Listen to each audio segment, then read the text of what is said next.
All right, good morning, 3D. It's good to see everybody. My name is not Alan Platt, although he does have an amazing haircut.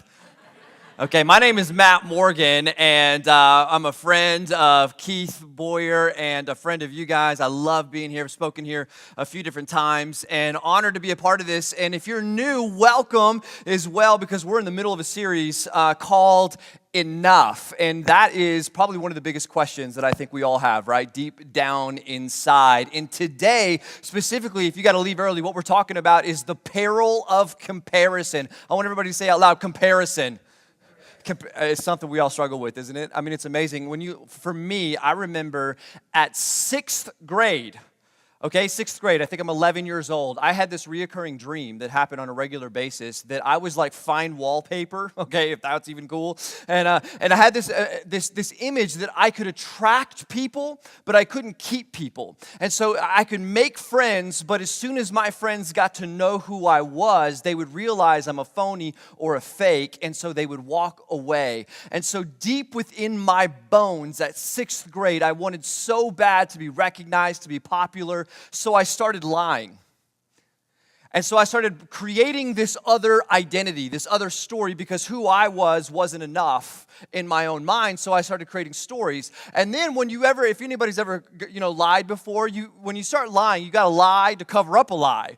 To cover up a lie, to cover up a lie. And suddenly I found myself in sixth grade getting what I wanted, which was to be the most popular kid in school. And it worked, unfortunately.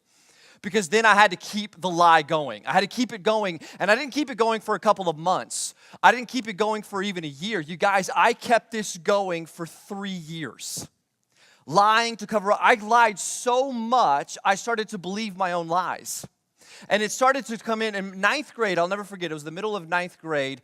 I got found out when one of my great friends got to go to high school, and he got to take advanced classes, and he met my brother, who was a couple of years older than him. And he's like, my brother's name is Ryan. He's like, oh, so Ryan, do you do all these things that your brother Matt does? And my brother's like, what are you talking about? Matt doesn't do any of that. And it was in that moment, it was the worst, best day of my life when I got found out. When we realized that we live in comparison. You see, the fact is, you and I live in the land of You know what I'm talking about? I mean, it's right here. It's like when you realize that we live in the world where we want to be richer, right? Skinnier, smarter, taller, prettier, happier, talenteder, hipper, right? I just want more right? And I want more than you because I want to feel better about me. And I mean, I like you and everything, and you're great and you're awesome, but when I go to bed at night, I just you're fine and you're cool, but I just want to have more right? And that's kind of the way it works for so many of us in today's culture. And then when you start growing and you start dating, right, there's a whole nother level of that starts happening, right? You start in your boyfriend, your girlfriend. I wish you were a little bit richer. Well, I wish you were a little bit skinnier, right? And then you get married and we start in our spouse, don't we, right? And we want a little bit more there, a little bit more here. And we tell ourselves, well, I just want my spouse to reach their full potential. That's what we say, but deep down it has nothing to do with our spouse. It has everything to do with us, right? We just start wanting more from them. And then we have kids. Parents, anybody? Parents in here, right? Oh my gosh, we start in our kids, right? Because we look around to our left and to our right, and we compare our kids with other kids, right? And we see how they're, they're reading up a level, they're skipping a grade, they're playing up in sports, they're applying to Harvard at 8th grade, and suddenly you look around and your kid is snot-nosed and he's 14 and you're like, God, what am I going to do with this person? And you start comparing your parenting style with their parenting style, and then you start your spouse a little bit more because they need to set an example so that your kids can have more Why? So that you can have more in the eyes of other people. I mean, you know how you know that you live in the peril of comparison? It's when you realize when something, when a friend or someone you know or care about has something that goes bad or poor to them. They didn't get accepted to that school. They didn't get that new promotion. And on the outside, because you're a nice person and you've grown up in the culture, you say, oh, I'm so sorry that happened to you. But inside you're going, yes. Right? What is that? I mean, that is the peril of comparison. That is a trap and a crazy cycle that I have been caught up in, that I think that so many of us live in our life. And so if you don't think there's sin in the world, just pay attention to the conversations going in your own head. I mean, this is how it works for so many of us. And if you're kicking the tires of Christianity around today and you're kind of like, hey, does this whole Bible thing apply to me? Oh my goodness, you'll realize this applies to you when you yourself find that there's something gross happening inside of you. And so, there's also this other side of the comparison trap. It's the other side when you look around in life and you realize you actually do have more to offer than other people.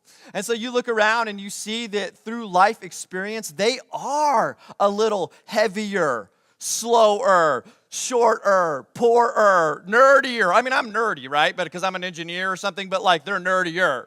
Right? You ever feel this, right? And so you have this going on in our life, and then that creates a problem where we start feeling superior in life, and this is what happens. And so, we don't want to feel that way either, and so we look to the left and we see people that are better than us, and we look to our right and we see people that maybe we're a little bit more advanced than, and so all of us, we just start feeling gross inside because deep down we're wondering this question: am I enough? I mean, am I significant enough? Am I loved enough? There's the big one, right? Am I talented enough, strong enough, hip enough, cool enough, strong enough in my life? And so in a minute, we're going to unpack how the Bible actually shares in such a powerful way to give us an answer to this question of am I enough? But before we do that, I want us to see where the height of this question is with intention in us and that we feel so insecure. The biggest place that I see in our culture today where we feel this, you know where it is? Social media. Right? I mean, social media is it. There's nothing wrong with social media by itself, but this is kind of where we feel the comparison trap so much. And so, it's so crazy because when people post something on social media, do they post like where they're, how they sucked or how they failed today? Do they share that? No. What do we post? Our highlight reel, right? And so it's like, wow, their life is amazing. Look where they traveled and look who they're with. And wow, their husband is so spiritual. He's reading the Bible to the kids. I wish my husband started reading the Bible to the kids, And it's like, your husband, what in the world's wrong with you? And so you never even had a problem with your husband until you looked online. And now all of a sudden you hate your husband. And your husband's like, what just happened? I don't even know. He's just out fixing the car. It's like, what's going on? And so this is what happens in us. And when the biggest issue that occurs in us is when we look and we compare their highlight reel with our behind the scenes. You ever feel this? It's like, because you realize that like while you're looking at someone's amazing life on social media, you just realize that today you actually got yelled at by your boss, and you can't actually yell at your boss, so you actually came home and you took it out on your kids and your spouse, didn't you? And then you felt bad about that, so you ate a pint of ice cream and you watched Netflix, which then you felt bad about, and then you went back on social media and saw all these people with their amazing lives again. And there goes the cycle of the comparison trap in all of us. Now, on top of that, there's another group of people, and it's worth mentioning. It's a small group of people, but it's worth mentioning because there's a group of people in this room likely that are not okay with at all. In fact, you want something even better. You want est. Right? You want to be the rich est. I want to be the smart est, the happiest, the healthiest, the retweeted est in life. And so this is kind of my story. Like, I don't want to just I want est. I want to be the est of this world. And so now, of course, there is something to be said about reaching your full potential. There is something there that is absolutely beautiful. But if we're honest, there is another part of us, an underbelly of an illness that is likely in us and can rob you and I of something that is probably the ultimate failure of life. You know what it is? The loss of joy. This is powerful. I can't tell you how many people in my practice that I have met through coaching and business and all this stuff where I have met millionaires, I have met husbands and wives who, by the world's standards, seem like they have it all. right? I mean, they have the successful career. They have the ability and margin in their finances. They can do whatever they want with their time, one of the greatest assets we have. And you look around, they got the kids, and they got the white picket fence, and they got the big house, and they can go on vacations all the time. And yet those very people, when you look down, are some of the most miserable people on the planet. And you're like, what is it? Because they have no joy, because they're constantly looking left and right, wondering, am I okay? And so none of it matters. None of what they have matters, because they're constantly realizing that someone else has something more. They're always pining for what they don't have because of the deep-seated insecurity inside of them of what other people think of them, always wondering, am I okay? Does anybody else feel this? I mean, this is my world through and through. And you see, some of us listening right now, sometimes behind the scenes at home, the failure or the conflict you're having with a sibling or a spouse, it actually has nothing to do with what you're facing at home. It has everything to do with what's going on deeper. It has everything to do with you, because the truth is, you don't like you.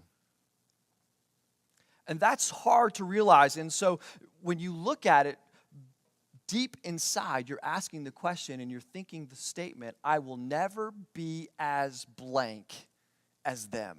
And right now on the screen, there's that phrase. And I want you to take this, take out your notes, write the answer to that question. I will never be as what? Because awareness is half the battle, right? What is it for you? What will you never be as with them? If you struggle with comparison, maybe for you it's like, I'll never be as happily married as them. Maybe for you, I'll never have as much financial margin as them. Maybe for you, it's like, I'll never, look like that, live like that, drive like that. Maybe my kids are probably never going to get into those schools. And so this is this constant nagging that you have. And you look in the mirror and you throw your hands up and you go, what am I supposed to do? And I'm glad you asked, because there's some powerful stuff, I think, that comes from the scripture. There's one simple thing for me this week that I have been just marinating in, that I started having in college, that changed my life. And it's one thing that I want to invite you to write down and even memorize. Write on a note card, put it in your car so that you can just sit in it and live from it every single day, because especially when you find yourself veering back into the comparison trap that so many of us go through. And it's simply this verse right here. It's in 2 Corinthians 5:21. Maybe you know it, and it's powerful. It says this, God made him, meaning Jesus, right? God made him, Jesus, who had no sin, who is the only perfect person who lived, and yet he says to be sin for us. To be sin, not just like to take our sin, but literally he's talking about Christ became like the object of who Jesus was on the cross when he died for our sins was sin. When we miss the mark, and probably one of the biggest sins that we feel is this comparison trap that we fall into. And so God made him, Jesus, who had no sin, to be sin for us, so that, there's a reason for this whole thing, so that in him we might become the righteousness, meaning we become in right standing of God, not because of anything we've done, but because of everything he's done, all right? You don't need to go to systematic theology seminary class level 3 to be able to figure this out. This is what they're learning in children's ministry right now. And yet we need to be reminded of a foundation right now. This is where the rubber meets the road, and what Jesus did and the power of the gospel and how it meets us in real life today. Anybody in sales in here? Anybody in sales? Do you sell anything? Does anybody sell anything? 3 of you. Great. Okay. Well, the rest of you are consumers then, which is awesome. And so when you consume anything and you go on Amazon or you buy anything, how do you determine the value of a product? By the price you're willing to pay. That's how you determine the price of anything. Money is just like, we just throw out a number. And you know it's effective if people are willing to pay for it. Well, friends, heaven went bankrupt for you and I. Heaven gave his only son, who was perfect, to be sin for us so that we might have value, we might have worth, we might be able to come the righteousness and in right relationship with God. Peter says the same thing as Paul, but in a different way. In 1 Peter chapter 2, verse 24, he says it this way, he, meaning Jesus, himself, by himself, his own volition, bore our sins in his body on the cross so that we might die to sins like the comparison trap and live for righteousness. And he says, by his wounds we are healed. I have been just marinating in the gravity of what that means. Do you realize that that means that not only are you enough, which is the biggest question that we're asking, but you're also royalty. You're not just enough, you're royalty. And you're royal not so that you can have riches, but so that you can have something even better. Do you know what it is? Responsibility. And some of you just like freaked out there. Oh, I hate that word. Responsibility. Oh, that sounds like my mom. Like, no thanks. Responsibility gets a bad rap, right? It feels like you're already working so much, and so you think like, I don't want more work. It's because you're burnt out and you don't like your job. But like actual responsibility is one of the best gifts we have. When God made Adam in the garden, he didn't name the animals. He gave Adam the responsibility to say, you name them. When he made Adam and Eve, he said he didn't give them, just, oh, the garden's perfect. He gave them the responsibility to tend and work the garden. Because work is good. To have responsibility is for a purpose. And that is a beautiful thing. And when you actually look at the Gospels, in Matthew chapter 22, you can find it in Mark 12, I believe, as well. There's an incredible conversation happening between the religious people of the day and Jesus. And one of the Sadducees, he actually asked Jesus a question, not because he's curious, but because he's actually trying to trap Jesus. And he says, okay, Jesus, he goes, what's the greatest commandment out of all of them? Which is a huge question because there's 10 in Mosaic law in Exodus. And then on top of that, if you're a Jew, you actually have 613 different commandments. And a lot of different commandments can end up contradicting other commandments, like don't work on the Sabbath. But what happens if your mule gets caught in a ditch and can't get out? What do? Do you help and save the life of the mule, or do you honor the Sabbath? Because if you do one, you're negating the other. And so they're trying to trap Jesus, and Jesus, he sees what's happening without skipping a beat. He just goes on, and if you've been in church for any length of time, you know exactly what Jesus says. He goes, well, the first is this, which is what? Love the Lord your God with all your heart and soul and mind. You guys went to Sunday school. It's great, right? And so he says, love God with everything you have. And then without skipping a beat, he says, and the second is like it. What does he say? Love your neighbor as yourself, right? For those of you who've been in church for a long time, I don't know about you, but I've heard a lot of sermons in my day about how to love your neighbor. I don't know if I've ever heard anyone talk about the as yourself part. You can't actually truly love people until you first learn how to love yourself.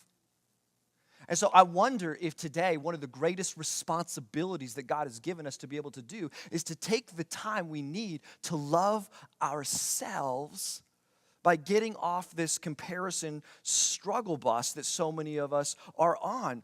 Because when you realize, and I feel like for me in my own story, and I realize like the value and the power of the cross of Jesus dying and raising again from the dead so that we could have life, is a recognition that, Matt, you're enough. You're enough because of what he's done for you. And when I don't accept that, and what happens is it's like slapping Jesus in the face for what he's done for me on the cross. And then that makes me start looking left and right, wondering, am I enough? And the problem is it never holds any water, right? Because there's no win in comparison. In fact, that's so powerful, it's probably worth writing on a note card and saying out loud. Can everybody say out loud with me? There's no win in comparison. Go ahead. There's no win in comparison. I talked about Netflix. I like Netflix, okay? I watch, anybody ever do CrossFit? You ever see, I don't do CrossFit. I just watch people do CrossFit. And I'm like, wow, that looks painful. Good for you. I'm going to go over here. And so there is a Netflix show where they actually talk about the CrossFit games. Thousands of people compete. They see the best of the best get to go compete in these games. Well, if you go on Netflix, you can see like 4 different episodes. They're amazing. But in 2016, the females are competing with one another. And there was a woman, she's realizing in 2017, she's watching her own documentary. And she sees that the camera's following her around, and she's like, is she going to win? We don't know, but she's like in the hunt. And you see her in 2016 tell the camera, what are you doing following me? Like, isn't there someone else over there you probably need to go at? She's not loving herself. She's comparing herself with other people. And even as she's doing the lifts, like the snatch and clean and whatever these things are called, I don't even know. Clearly, I don't work out. And she sees when she's working out, guess what she's doing? As she's like going from event to event, she's looking to her right and to her left. And she ends up not winning. Because there's no win in comparison. That was the number one thing. Spoiler alert, 2017, she learns this from herself. And in her own workouts, you'd see that she does not look to her left or to her right. She just puts her head down and she starts realizing, and she ends up winning. It's an amazing story, and it's real life. And so even if you're like, hey, I don't even know about this Jesus thing, this is just true. All truth is God's truth, whether you believe it or not. I mean, this is just true because there's no win in comparison. There's no finish line for us because there's no final sense of satisfaction that you ever get in your life. It's a lose-lose situation. You know why? Because when you have the peril of comparison going on inside of you, when you realize people are and have more than you become jealous. Right? So you can't actually celebrate their win because you hate that they actually won. So you're jealous. And when you realize you do have more than them, you feel prideful. So these are the two emotions you get when you realize that you are suspended between the middle of And now some of you, again, you're going to push back and you're like, Matt, I just took the Enneagram. I'm a 3 on the Enneagram. I'm a high achiever. You know, like, well, where's the realm of being able to actually reach and maximize your full potential? Absolutely. Maximize your full potential. Well, okay, well, Matt, how do I actually do that practically? If I don't compare myself with people in the workplace, or how do I get that promotion? I mean, they're the litmus test with how I know if I'm doing okay. And the answer is this. Here's something very practical right here. You can write it down. Here's how you do it. I understand that to compare is our human nature. But the way to get through that well is this. Compare yourself with yourself yesterday. Compare yourself with yourself yesterday. You know what that's going to do? Two things. Number one is that you'll actually look back at yourself yesterday and say, wow, I can celebrate. And celebration gives us wind in our sails to continue the next day, doesn't it? It doesn't make us prideful. It allows us to be able to celebrate. Celebration is a very good thing. Or maybe you need to love yourself, as Jesus says, and take the responsibility. You're like, yesterday I didn't do anything. I didn't love anyone. I didn't share anyone. I didn't love myself. And so I need to love myself by kicking my own butt today. And that's the way that I need to compare myself with yourself. And then on top of that, it doesn't negate that there's not room to grow. Because your future self is still there. And God has given you the responsibility to be able to bring heaven to earth, right? In every way. We have a responsibility as followers of Jesus to love the hell out of everyone. Literally. But boom. Yeah. And that starts with ourself. To love the hell out of yourself is the beginning to be able to love the hell out of others. And one of the greatest ways you can love the hell out of yourself is by getting off the comparison trap.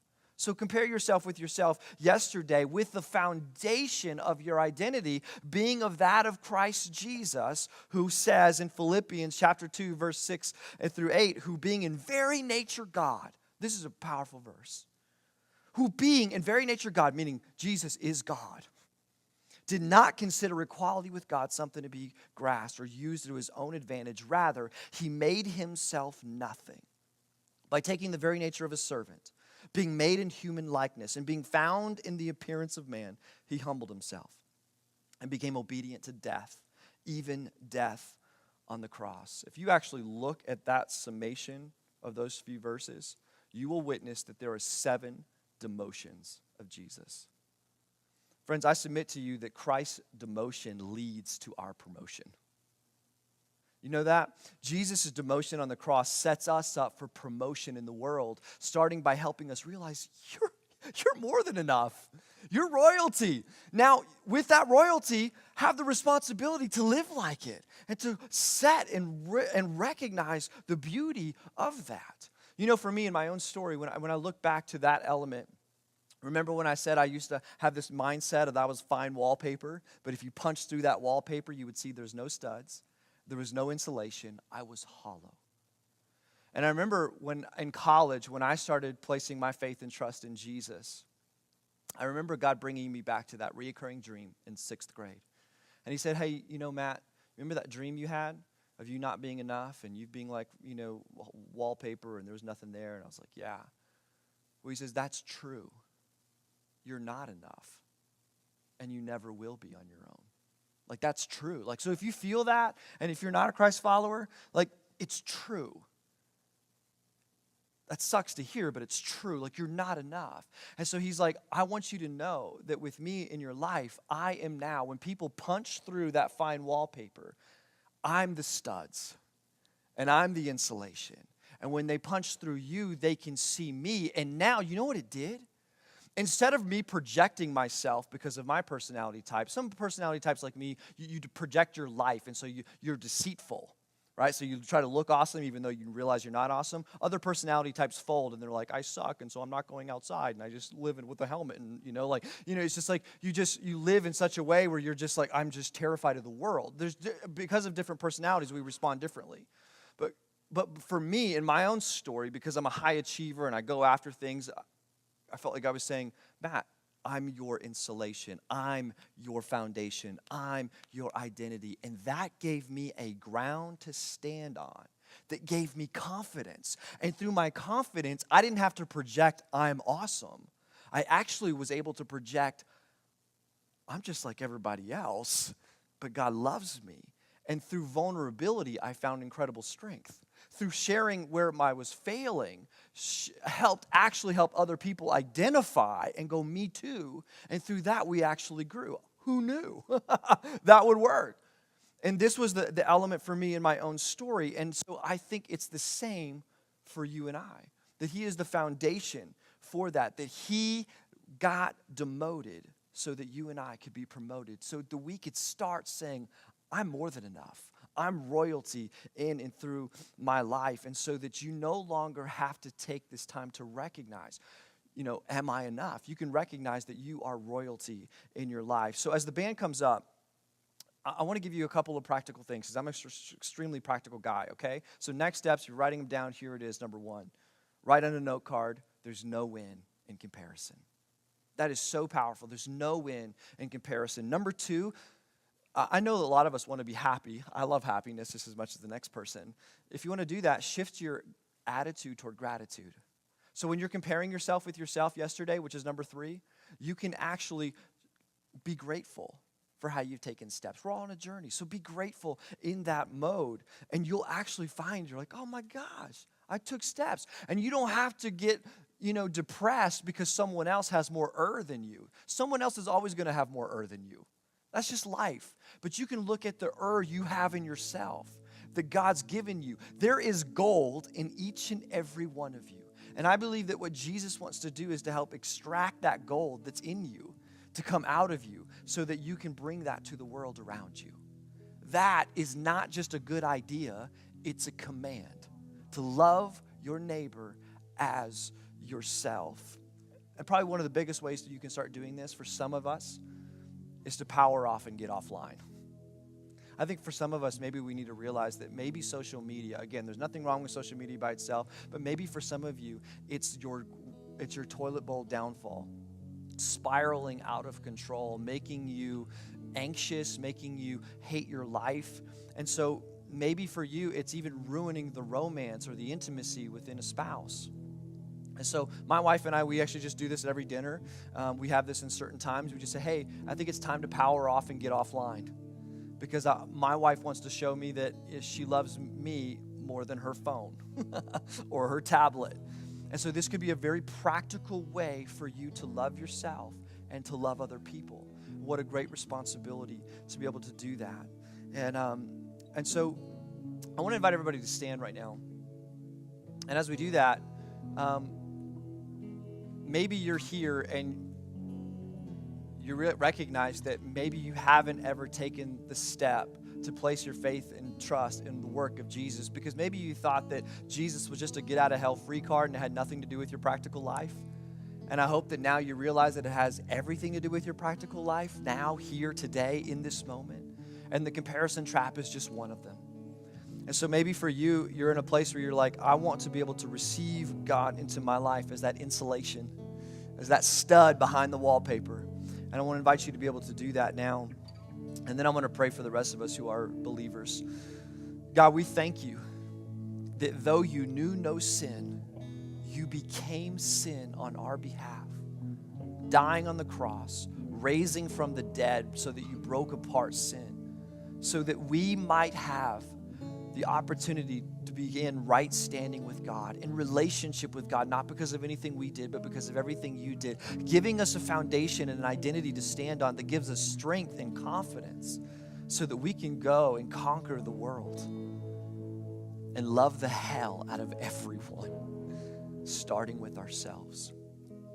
And God, for anybody who has never made that decision in their life, I pray that today would be the starting point, where they start loving themselves by receiving the gift of salvation into their hearts and into their minds, and that it would show throughout and echo throughout their life. And for those of us who are Christ followers, we find ourselves going backwards, veering back into the peril of comparison. I pray that we would be able to fix our eyes on Jesus, the author and perfecter of our faith, and that we would be able to be reminded that we have gold in us and that we can let that light shine around us. So God, would you give us appropriate blinders so that we can focus on what you've called us to do? We love you. And everybody said,